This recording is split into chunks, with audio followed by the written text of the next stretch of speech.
अस्सलाम वालेकुम। आज की वीडियो में हम आपके लिए लेके आए हैं क्लास 10th का यूनिट नंबर 9 का थ्योरम नंबर 2। ठीक है, तो थ्योरम जो है वो आपने सबसे पहला काम जो करना है वो है स्टेटमेंट को समझना। अगर आपको स्टेटमेंट समझ आ जाती है तो समझें आपको 40 to 50% थ्योरम समझ आ गया है। ठीक है, तो स्टेटमेंट जो है उसमें कुछ मैं आपको हिंट दूंगा, आपने उन चीज़ों को अपने दिमाग में रखना है। ठीक है, तो सबसे पहले जो हिंट है वो क्या है, आ सर्कल। ठीक है, तो सर्कल को आपने दिमाग में रखना है। ठीक है, उसके बाद है कॉर्ड। बाइसेक्ट का मतलब आपको पता होना चाहिए। ठीक है, डायमीटर क्या होता है उसका पता होना चाहिए, परपेंडिकुलर का पता होना चाहिए। ठीक है, तो हम स्टार्ट करते हैं। लिखा हुआ है prove that a straight line drawn from the center of a circle to bisect a chord which is not a diameter is perpendicular to the chord। इसका मतलब क्या है कि एक सर्कल के सेंटर से एक स्ट्रेट लाइन ड्रॉ की गई है जो कि कॉर्ड को बाइसेक्ट कर रही है, और ये जो कॉर्ड है ये डायमीटर नहीं है।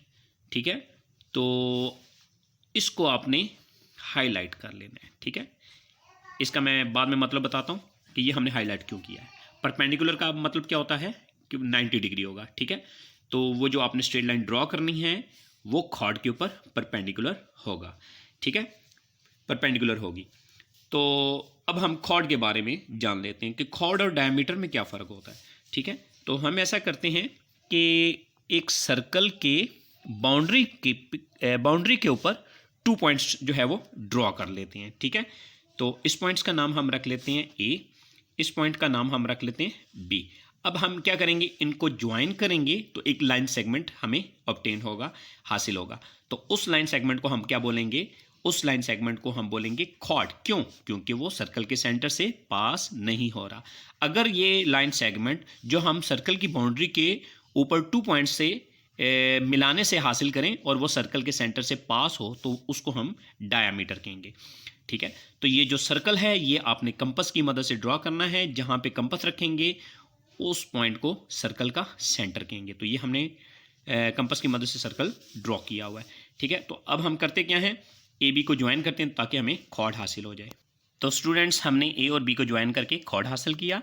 ठीक है, अब हमने ओ से जो है इस सर्कल के सेंटर से ए बी के ऊपर जो है वो स्ट्रेट लाइन ड्रॉ करनी है। ऐसे ड्रॉ करनी है कि ए बी हाफ हाफ हो जाए, यानी बाइसेक्ट हो जाए। ठीक है, तो बाइसेक्ट का मतलब होता है आधा आधा होना, दो बराबर हिस्सों में डिवाइड होना। ठीक है, तो हमने क्या किया, हमने ड्रॉ किया है ओ एम स्ट्रेट लाइन। ठीक है, ये ऐसी ड्रॉ की है कि ये ए बी को बाइसेक्ट कर रही है। ठीक है, तो अब हम लिख लेते हैं गिवन। ये हमारा गिवन तक जो है वो हमने फिगर रेडी कर लिया है। ठीक है, तो इसको लिखना कैसे है, इससे पहले जो है वो हमारा गिवन है, इसके बाद जो आ रहा है यानी परपेंडिकुलर टू द कॉर्ड ये हमारा टू प्रूव है। ठीक है, तो गिवन कैसे लिखेंगे, तो जितने भी सर्कल के थ्योरम्स होंगे आपने सबसे पहले स्टेटमेंट लिखनी है, आ सर्कल विद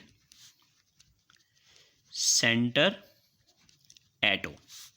ठीक है, एक सर्कल जिसका सेंटर ऊपर है। ठीक है, उसके बाद आपने स्टेटमेंट में देखा क्या, अ स्ट्रेट लाइन, तो स्ट्रेट लाइन का नेम क्या है, ओ एम। ठीक है, तो आपने लिखना है ओ एम बाइसेक्ट्स, कॉर्ड का नाम क्या है, ए बी। ठीक है, तो यहां पे लिखेंगे कॉर्ड ए बी। ठीक है, ब्रैकेट लगा के आगे लिख लें which is not a diameter, which is not a diameter. ठीक है, क्योंकि ये बाइसेक्ट हुआ है तो हम क्या करेंगे, इसके क्योंकि 2 पार्ट्स बने हैं तो हम क्या करेंगे, ए एम और बी एम को आपस में इक्वल कर देंगे। ठीक है, इसका मतलब ये है ए एम इक्वल है बी एम के। ठीक है, स्मॉल एम जो है ये मेजरमेंट का साइन है और ऊपर जो बार आपको नजर आ रही है ये लाइन सेगमेंट का साइन है। ठीक है, क्योंकि 2 पॉइंट्स के दरमियान जो डिस्टेंस होता है उसे लाइन सेगमेंट कहते हैं। अब हम टू प्रूव लिखेंगे। टू प्रूव में क्या लिखा है, परपेंडिकुलर टू द कॉर्ड, कौन, जिसने बाइसेक्ट किया है उसका नाम क्या है, ओ एम। तो हम क्या करेंगे, यहां पे लिखेंगे O M is perpendicular to chord A B. ठीक है,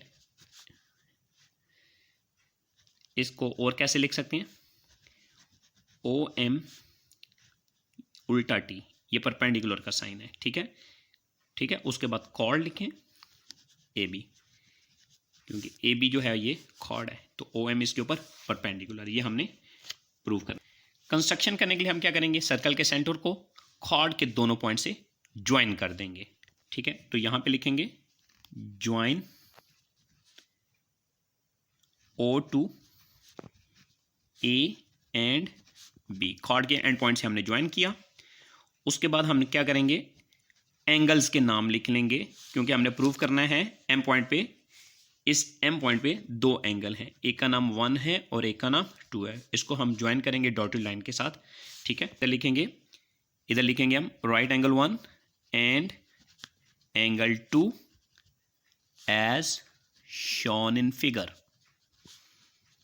जैसा हमने फिगर में दिखाया है, ठीक है। 2 ट्रायंगल्स आ गई हैं, तो हम क्या करेंगे, 2 सिमिलर ट्रायंगल जब भी आएंगी तो हम क्रॉसपोंडस लगा देंगे, ठीक है। एक ट्रायंगल क्रॉसपोंडस के एक साइड पे लिखेंगे, दूसरी ट्रायंगल क्रॉसपोंडस के दूसरे साइड पे लिखेंगे, ठीक है।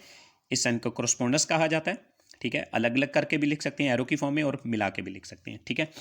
तो यहाँ भी हमने लिखना क्या है, यहाँ भी हमने गिवन में जो मौजूद है वो लिखना है, कंस्ट्रक्शन में जो मौजूद है यानी जो इक्वल है वो लिखना है, या कोई कॉमन साइड है वो लिखना है, ठीक है, या कोई राइट एंगल है, या हाइपोटेन्यूज है, या रेडियस वगैरह है, ठीक है ना। तो उसको हम जो है वो यहाँ पे लिखेंगे। तो एक ट्रायंगल के पास 6 कंपोनेंट्स होते हैं, ठीक है, 3 साइड्स एंड 3 एंगल्स। तो उन 6 में से हमने यहाँ पे 3 कंपोनेंट्स इक्वल करने हैं, ठीक है। जब 3 कंपोनेंट इक्वल हो जाएंगे तो ट्रायंगल्स कन्ग्रुएंट हो जाएंगी, ठीक है।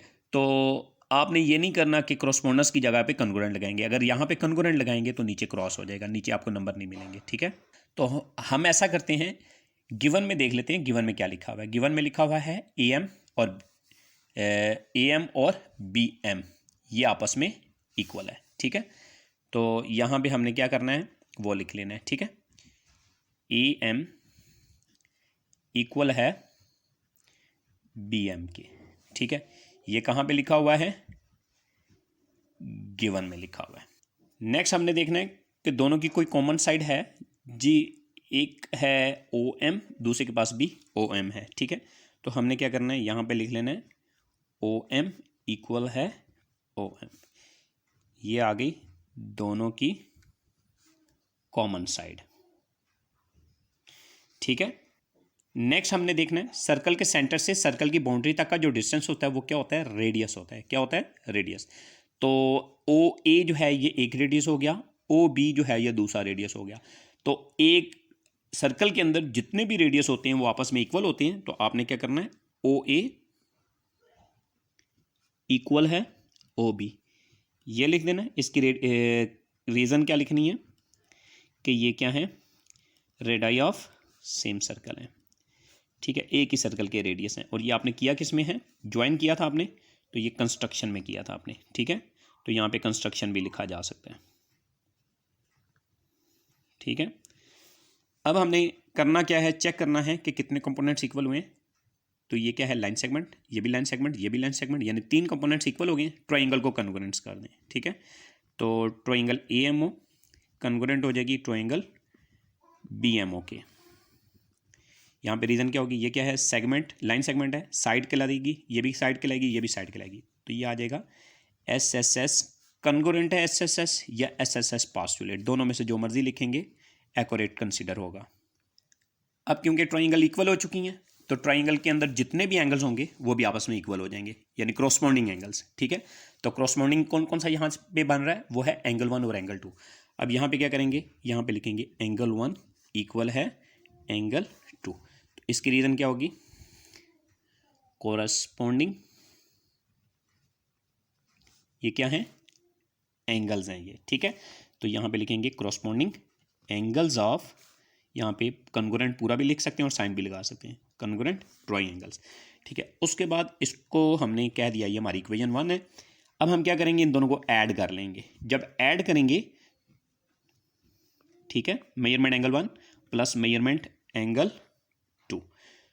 तो इधर मैं आपको थोड़ा सा आइडिया दे देता हूँ। एंगल 1 और एंगल 2 को ऐड करेंगे तो एक स्ट्रेट एंगल बनेगा। वो स्ट्रेट एंगल कौन सा बनेगा, ए एम बी, ठीक है। तो यहाँ पे लिखेंगे इक्वल हो जाएगा measurement angle A M B. तो स्ट्रेट एंगल कितने डिग्री का होता है वो आपको याद होगा, वो होता है 180 डिग्री का। ठीक है, तो ये जो 180 डिग्री आया है ये दो एंगल को प्लस करने से आया। तो टू एंगल्स को अगर प्लस करें या टू एंगल का सम निकालें और 180 डिग्री आए तो आप उनको कहेंगे कि वो एंगल्स सप्लीमेंट्री एंगल्स हैं। ठीक है,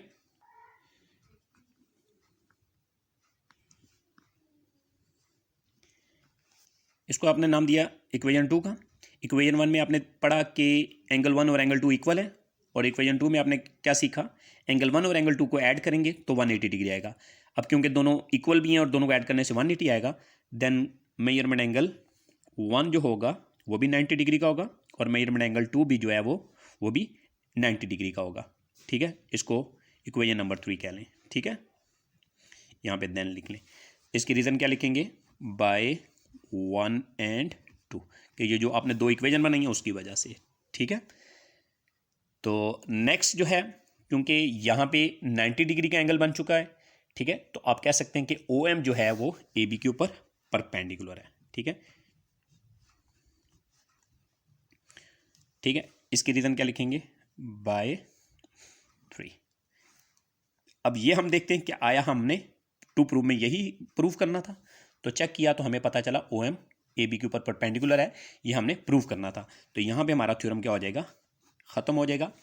तो हम, अगर आपको हमारी वीडियो पसंद आई है तो हमारे चैनल को सब्सक्राइब करें, ठीक है, दोस्तों से शेयर करें, ठीक है, और बेल आइकन पे क्लिक करें ताकि हमारी हर नई आने वाली वीडियो आपको रिसीव हो। ठीक है, और कमेंट सेक्शन में भी जो है वो अपने सजेशंस वगैरह दें ताकि हम अपनी गलतियों को दूर कर सकें और ज़्यादा से ज़्यादा आपके लिए वीडियो बना सकें। अल्लाह हाफिज़।